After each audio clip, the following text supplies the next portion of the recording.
வணக்கம். ம். ஸ்ரீ கன்னியம்மன் துணை ரமா கோவிந்த் விலாகில் இன்றைக்கி நம்ம பார்க்க போகிறது துளசி செடியை பற்றி. எந்த நாளில் துளசி செடியை பறிக்கலாம், அதோட பங்கு என்ன அப்படின்னு பார்க்க போகிறோம். இப்போது பெரும்பான்மையான வீட்டில் பார்த்திங்கன்னா துளசி செடி வளர்ப்பதை புண்ணியமாக நினச்சிட்டு இருக்காங்க. துளசி செடி இருக்கும் வீடு ஒரு புண்ணிய ஸ்தலம் மாதிரி இருக்கும். அதனால் அங்கே எந்த நோயும் ஆபத்தும் நெருங்காது. வீட்டில் துளசி வளர்க்குறவங்க அதை எப்பவும் வணங்க வேண்டும், அவமதிக்கக்கூடாது. இல்லைனா துளசியோட கோவத்துக்கு ஆளாயிடுவோம்.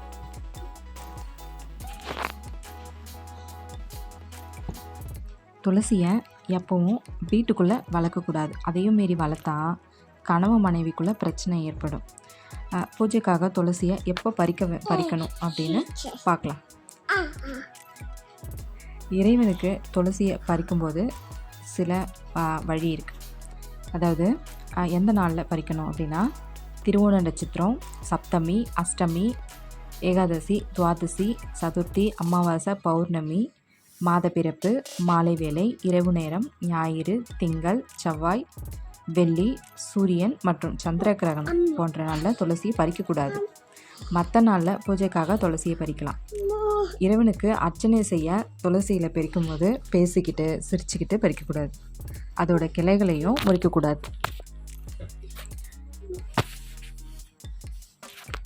இறைவனை மனசில் நினச்சிக்கிட்டு அவனோட மந்திரத்தை சொல்லிக்கின்னு பறிக்கணும்.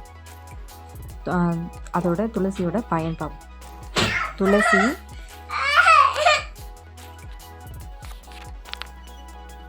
துளசி நோய் நிவாரணி மட்டும் இல்லாமல் சுற்றுச்சூழலையும் அதோட பங்கு இருக்குது. காற்றில் கார்பன் டை ஆக்சைடை கிரகித்து ஆக்சிஜனை வெளியேற்றுற ஒரு அற்புதமான செடி.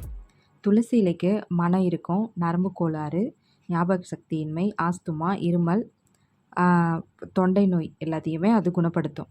துளசி செடியை தினமும் சாப்பிட்டு வரதுனால குடல், வயிறு, வாய் தொடர்பான பிரச்சனை வராது. வாய் துர்நாற்றத்தையும் போக்கும். துளசி இலையை போட்டு ஊற வச்ச நீரை தொடர்ந்து குடிச்சிங்கன்னா நீரிழிவு நோய் நெருங்காது.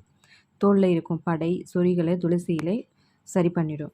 ஜீரண சக்தியும் புத்துணர்ச்சியையும் துளசி இலை கொடுக்கும். எந்த காய்ச்சலாக இருந்தாலும் துளசி சாப்பிட்டா பறந்து ஓடிடும். இதுவே இன்றைய முக்கிய பதிவு. வணக்கம். நன்றி.